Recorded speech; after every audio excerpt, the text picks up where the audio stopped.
Olá, eu me chamo Cassiele Tafarel Sesco e sou acadêmica da 9ª fase do curso de Engenharia Química pela Universidade do Estado de Santa Catarina. O meu projeto ele é intitulado Síntese e Caracterização de Hidrogéis Compósitos para aplicação como biomateriais e tem como orientador o professor doutor Alexandre Tadeu Paulino. O resumo que eu irei apresentar hoje, ele é intitulado como Utilização de hidrogéis de goma arábica modificada na liberação de fósforo. Uma breve introdução, então. O fósforo é uma das 17 espécies essenciais para o crescimento de plantas. E o fornecimento desse componente às partes aéreas das plantas acontece exclusivamente através da absorção desse elemento presente no solo, através das raízes. Uma das principais formas de se introduzir esse componente no solo é pela fertilização, utilizando o NPK, que é um fertilizante que possui na sua composição fósforo, potássio e também nitrogênio.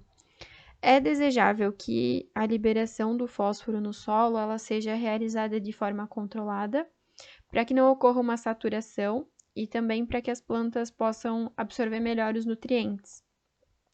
Além disso, quando se tem uma saturação desses compostos no solo, chuvas ou até mesmo correntes de água podem acumular o fertilizante em rios, causando elevados impactos ambientais. Os processos de liberação controlada, elas podem ser realizadas utilizando o NPK imobilizado em alguma matriz polimérica, e os hidrogéis são um bom exemplo dessas matrizes. Os hidrogéis são materiais formados por redes poliméricas tridimensionais hidrofílicas, que são capazes de absorver grandes quantidades de água e também de fluidos biológicos. E a sua alta capacidade de absorção de água, ela vai facilitar a difusão e possibilitar a aplicação, então, desses materiais em sistemas de liberação controlada. A goma arábica é um polissacarídeo amorfo, não é tóxica e também é biodegradável, sendo muito utilizada na produção de fármacos e cosméticos e também na síntese de hidrogéis. Sendo assim, sintetizou-se hidrogéis de goma arábica modificada e avaliou-se a capacidade de liberação controlada de fósforo nesses hidrogéis. Como metodologia, a síntese dos hidrogéis ela foi realizada solubilizando quantidades conhecidas de goma arábica em água destilada a 60 graus Celsius sob agitação constante e em seguida ajustou-se o pH para 3,5 com ácido clorídrico e subsequente adição de metacrilato de glicidila. Depois disso foi feita a adição de etanol para que ocorresse a precipitação da goma arábica modificada. E depois disso, o precipitado ele foi seco em estufa a 60 graus Celsius.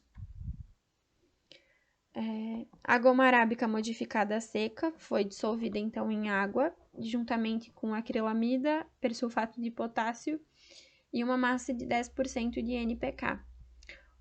O produto foi colocado em seringas e seco em estufa a 60 graus Celsius por 90 minutos para que ocorresse a completa reticulação. E o hidrogel obtido ele foi lavado, cortado em peças menores e seco em estufa por 24 horas.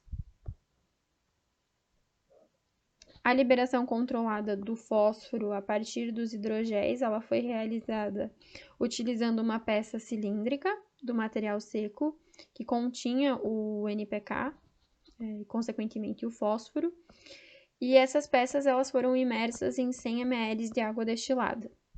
Depois disso, alíquotas da solução aquosa contendo fósforo foram coletadas em vários tempos de contato que variaram de 0 a 2.880 minutos.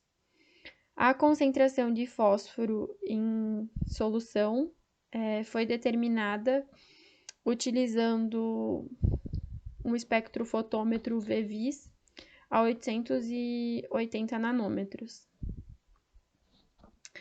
Como resultados e discussão. Aqui nós temos duas imagens. A da esquerda mostrando o hidrogel de goma arábica antes da liberação, ele seco, e o hidrogel de goma arábica após a liberação na direita.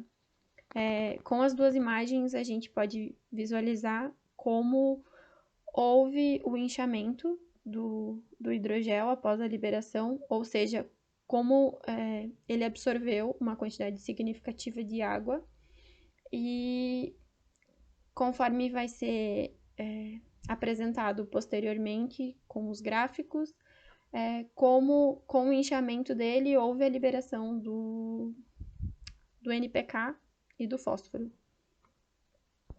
Então, aqui nós temos um gráfico de absorvância por tempo, onde pode-se verificar que a taxa de liberação de fósforo ela aumentou com o tempo, apresentando um comportamento de liberação controlada.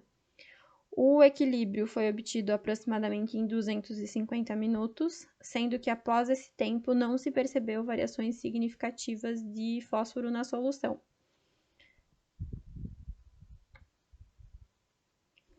Como conclusões, a liberação controlada de fósforo no solo ela é importante para melhorar os índices de produção na agricultura, e já que os solos desertos e pobres em nutrientes, eles podem ser devidamente preparados para o plantio com a liberação controlada. Além disso, os hidrogéis à base de polissacarídeos naturais podem ser aplicados na liberação controlada de nutrientes, devido à sua não toxicidade e também à sua biocompatibilidade. Assim, a aplicação de hidrogéis de goma arábica modificado na liberação controlada de fósforo em solos é uma alternativa eficiente para a produção agrícola. Obrigada!